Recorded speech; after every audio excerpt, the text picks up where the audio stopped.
The burnt coffee scalded her tongue, but Helen didn't notice. Her fingers trembled as she held the chipped porcelain cup, her eyes glued to the television in the small cafe in the fictional town of Willow Creek. The winter morning seeped through the fogged windows, carrying the scent of rain and exhaust fumes. She had arrived in the U.S. 3 weeks prior, running again, this time from Buenos Aires, where the questions about her past had become too insistent. At 42, Helen had mastered the art of invisibility. Her hair was always dyed a different color, her clothes understated, her jobs temporary, in cafes or small businesses where nobody asked too many questions. Today, she wore a reddish-brown shade that covered the prematurely graying strands, a consequence of 2 decades carrying a weight no woman should bear. The bell above the door jingled as a man entered, shaking the rain from his coat. Helen instinctively lowered her gaze, a conditioned reflex. But something on the television screen made her look up again. The anchor was speaking in Spanish about a young pianist who would be performing in Buenos Aires next week. The face that appeared on the screen stopped her world. The eyes, those dark brown eyes she knew better than her own. The shape of the nose, the curve of the lips, the way the hair fell over his forehead. 20 years had passed, but a mother never forgets her child's face, even when she was forced to give him away. The cup slipped from her hands, shattering on the tiled floor. The sound echoed through the empty cafe, but Helen didn't hear it. Her ears rang, her heart beat so hard she could feel it in her throat. On the screen, the name appeared in golden letters. Gabriel Mendoza, 20-year-old piano prodigy. Then you're going to abandon me again? Helen's heart was pierced by those words, deeper than any blade. She looked at her lost son, now a man determined to destroy the woman who had destroyed their lives. What do you want me to do? Michael sat beside her, for the first time looking genuinely young. I want you to meet with her. Tell her you found me, that you want to make a deal. Tell her you convinced me to return voluntarily, in exchange for money. And then I'll show up, but not as the obedient Gabriel she expects. I'll be Michael, the son she stole from you, and I'll have a recording of everything she says. Helen was silent, processing the plan. It was dangerous, probably suicidal, but it was also their only chance to expose Sister Luz. Where's the meeting? St. Ignatius Church, midnight. She always had a flair for the dramatic. Helen knew the church. It was a dark place with a sinister history, perfect for someone like Sister Luz. If I do this, Helen said slowly, and if something goes wrong, I want you to know that I loved you from the moment you were born, that not a single day went by without me thinking of you. Michael looked at her for a long moment. I know, and I want you to know that, despite everything, I understand why you did what you did. But now we both have a chance to do the right thing. At 11:30 that night, Helen stood before St. Ignatius Church. The Gothic building loomed against the dark sky like a specter, its towers lost in the blackness. Michael's performance had ended an hour ago, a complete success, according to online news. The prodigy had played Chopin and Rachmaninoff with a passion that left the audience ecstatic. Helen was afraid, but also possessed a determination she hadn't felt in 20 years. She wore a small microphone hidden in her blouse, connected to a recorder Michael had given her. If all went well, they would have enough evidence to destroy Sister Luz. The church door was slightly ajar. Helen pushed it open slowly, the sound of the hinges echoing in the empty interior. Candles illuminated the altar, casting dancing shadows on the walls. And there, kneeling before the crucifix, was Sister Luz. She hadn't changed much. She still had that commanding presence, that aura of authority that could intimidate anyone. When she turned to face Helen, her eyes glittered with a mixture of surprise and satisfaction. "Helena Santos," she said, "my lost sheep has finally returned home." "Sister Luz." Helen forced her voice to remain steady. "I didn't expect to see you again." "But of course you would see me. All my daughters eventually return to me. It's the nature of things." Sister Luz rose, walking slowly toward Helen. "You look older, more tired. Life outside the sisterhood hasn't been kind to you." I came here to make a deal. Ah, yes, about the boy, about Michael. Sister Luz smiled, but it was a cold, predatory smile. You've discovered where he is, haven't you? My little Gabriel has become so famous, so talented, exactly as I predicted. He's not your Gabriel. He's my Michael. Nonsense. You forfeited any rights to him the moment you gave him away. He belongs to the sisterhood now. He always belonged to the sisterhood. Helen felt rage rising within her, but forced herself to maintain her composure. He wants to return, but he wants guarantees. He wants to know he'll be treated as a son, not as property. Sister Luz laughed, a sound that made Helen shudder. Property? What a strong word. We don't see the children as property, Helena. We see them as seeds. Seeds we plant in the world to grow and bear fruit that will eventually return to us. And how many seeds have you planted over the years? Hundreds, thousands, scattered across the continent. Doctors, lawyers, musicians, artists, all raised by carefully selected families, all prepared for when the time comes to return home. A chill ran down Helen's spine. You're saying that all the children that we gave away, they were all raised to serve you? Not to serve me, dear. To serve the cause, to serve the future we are building. Gabriel, Michael, is only the first. Soon all the others will receive the call. What kind of future are you building? Sister Luz stopped in front of Helen, her eyes shining with fanaticism. A future where there are no more dysfunctional families, where there are no more abandoned children, where every child is raised with purpose, with destiny, where love is not an accident, but a tool. You're insane. I'm a visionary, and you, my dear Helena, are a part of that vision whether you like it or not. You were chosen to be Michael's mother not by chance. You were chosen because I knew you would be strong enough to make the necessary sacrifice. Helen recoiled, horrified. You're saying my pregnancy was planned? Naturally. Do you think you met Michael's father by chance? That you became pregnant by accident? That you found the sisterhood by luck? Sister Luz smiled cruelly. Nothing is chance, Helena. Everything is design. The world spun around Helen. Her pregnancy, her abandonment, her arrival at the sisterhood, everything had been manipulated. She had been a puppet from the beginning. You're lying. I'm telling the truth, and the truth is that you never had a choice. You were raised to be Michael's mother, just as Michael was raised to be my soldier. It was then that Helen heard footsteps behind her. Sister Luz smiled, looking over Helen's shoulder. Ah, Gabriel, how good of you to join us. Helen turned and saw Michael walking down the church's center aisle. He wore a black suit and carried a leather briefcase.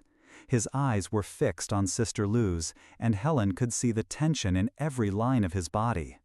Sister Luz, he said, his voice echoing in the nave. Or should I call you Mother? You can call me whatever you like, my son. You came willingly. That makes me very happy. Michael stopped a few feet from them.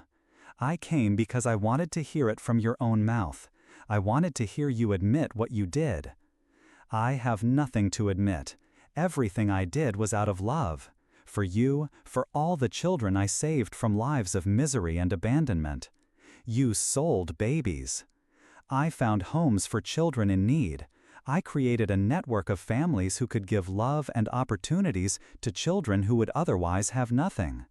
Michael opened his briefcase and took out a digital recorder. So you don't mind if I record our conversation, for posterity?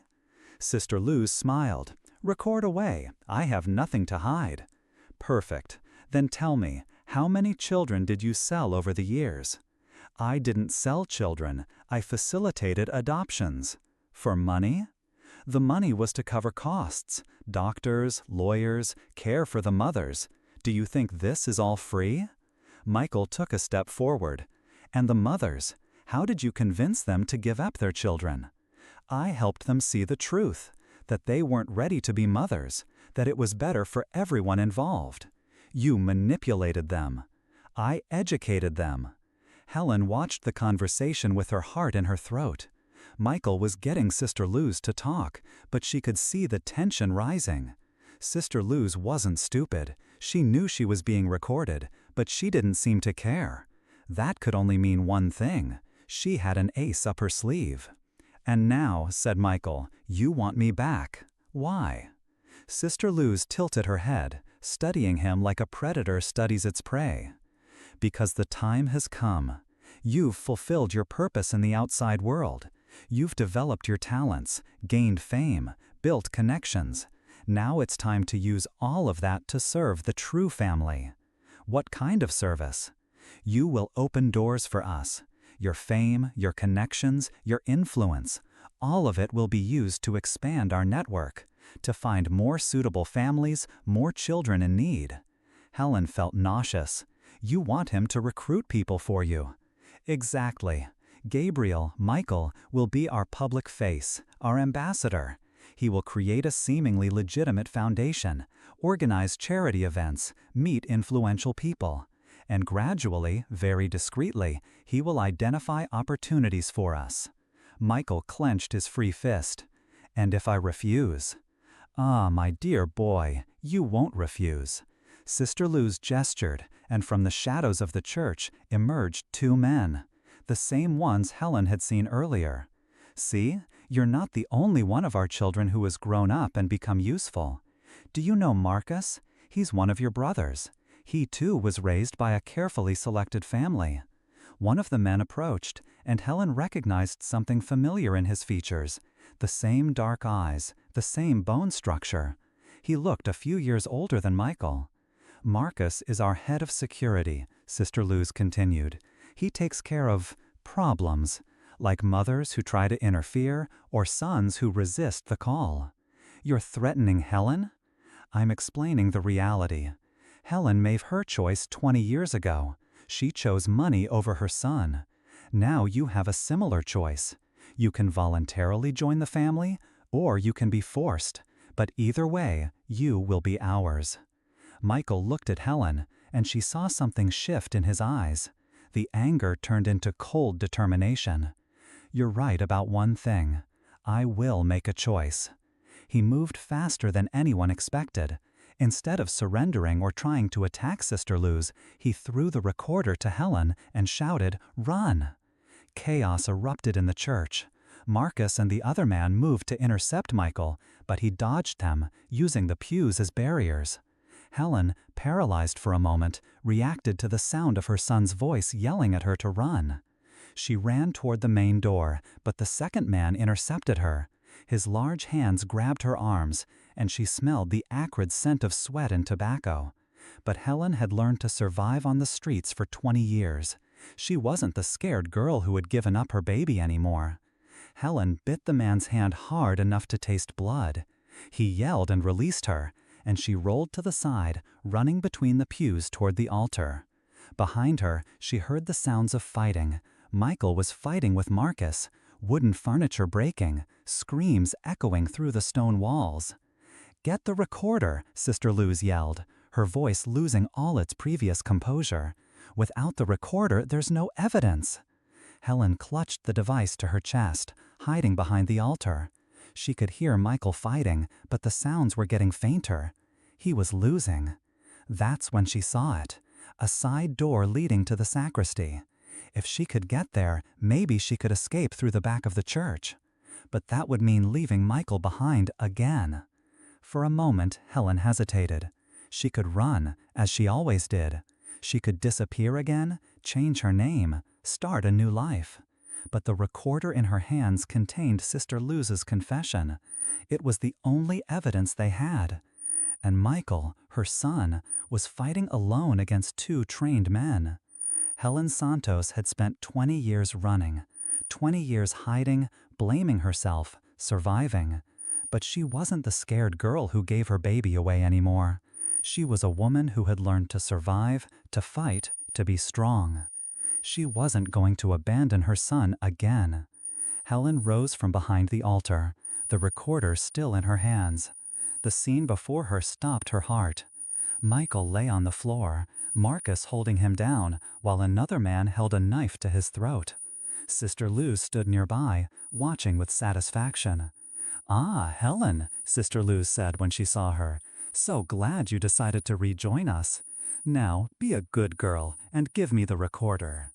"Let my son go first."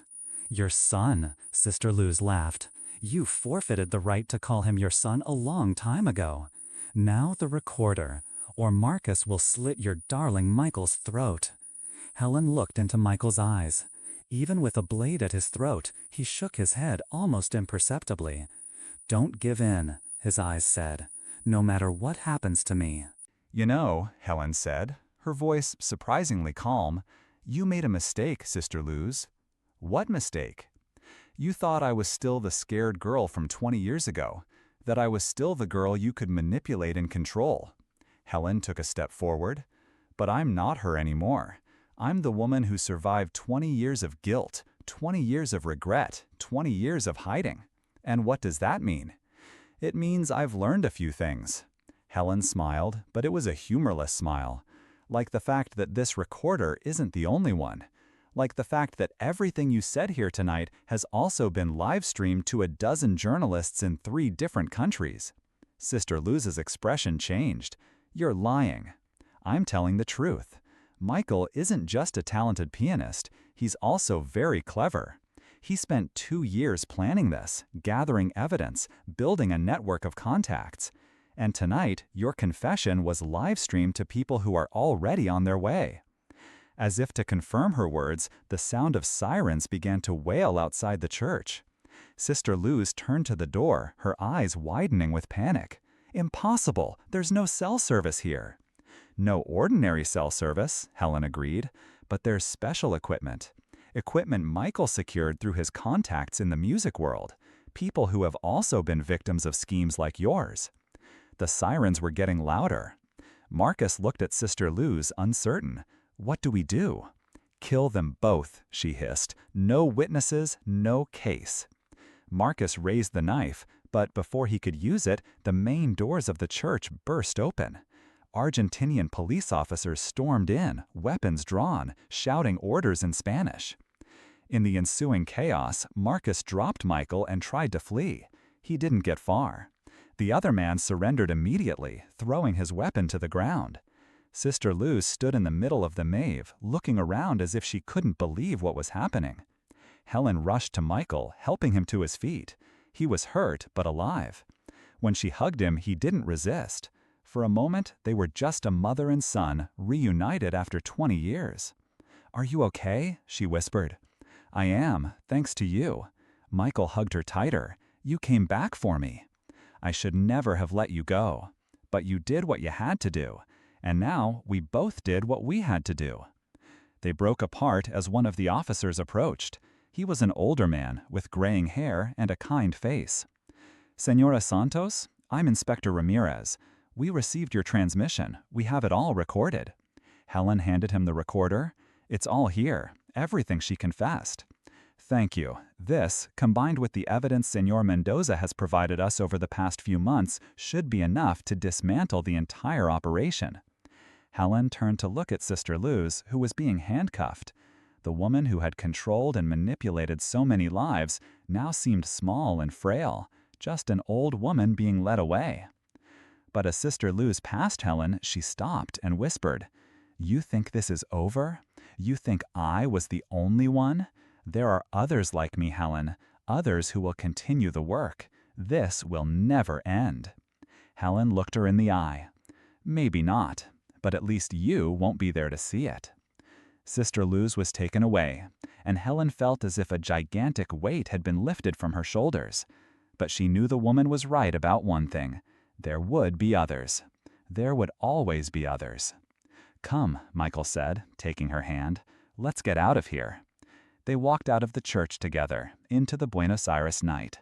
The city was awake, as always, but somehow it seemed different, cleaner, more hopeful.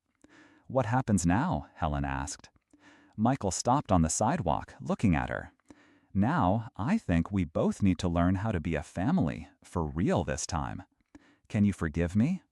I forgave you, a long time ago. The question is, can you forgive yourself?" Helen looked at her son. this strong, determined man she helped raise through her absence, and for the first time in 20 years, she felt something she had completely forgotten: hope. "I can try," she said. "That's all any of us can do," Michael replied. "Try." They walked the streets of Buenos Aires, mother and son, together for the first time since he was a baby. There was much to sort out, many conversations to have, much lost time to reclaim. But for the first time, Helen Santos wasn't running away. She was going home. 6 months later, Helen sat in the front row of the Metropolitan Opera House, watching Michael play Chopin. She wore a simple but elegant dress, and her hair was its natural color for the first time in years. Beside her sat other women, other mothers who had been victims of the sisterhood, others who had found their way back to their children. Sister Luz's trial had been an international spectacle. Dozens of victims testified, decades' worth of evidence was presented, and the global child trafficking operation was exposed in all its horrifying extent. Sister Luz was sentenced to life imprisonment, but not before revealing the names of other members of the organization. The investigation continued, spreading across 7 countries. More children were reunited with their biological families. More criminals were arrested. More stories of pain and redemption came to light.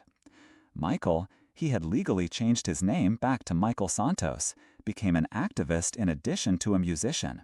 He used his fame to bring attention to the problem of child trafficking, to help other families reunite, to ensure that what happened to them wouldn't happen to others. And Helen? Helen finally stopped running. She found a small apartment in Buenos Aires, got a job at a local school, and began therapy to deal with 2 decades of trauma.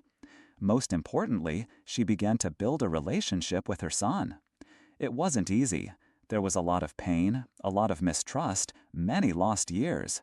But they were trying, and that's what mattered. When the music ended and the applause echoed through the theater, Michael looked for his mother in the audience. When their eyes met, he smiled, a genuine smile, full of love and forgiveness. Helen smiled back, tears streaming down her face. She had sold her son 20 years ago, convinced she was doing what was best for him. She had spent 2 decades carrying the guilt, hiding, punishing herself. But now, sitting in that theater, watching her son play with passion and talent, Helen finally understood something that had taken 20 years to learn. Sometimes, love means letting go. Sometimes, love means fighting to come back. And sometimes, just sometimes, love means second chances. Helen Santos had finally come home, and this time, she wasn't going anywhere.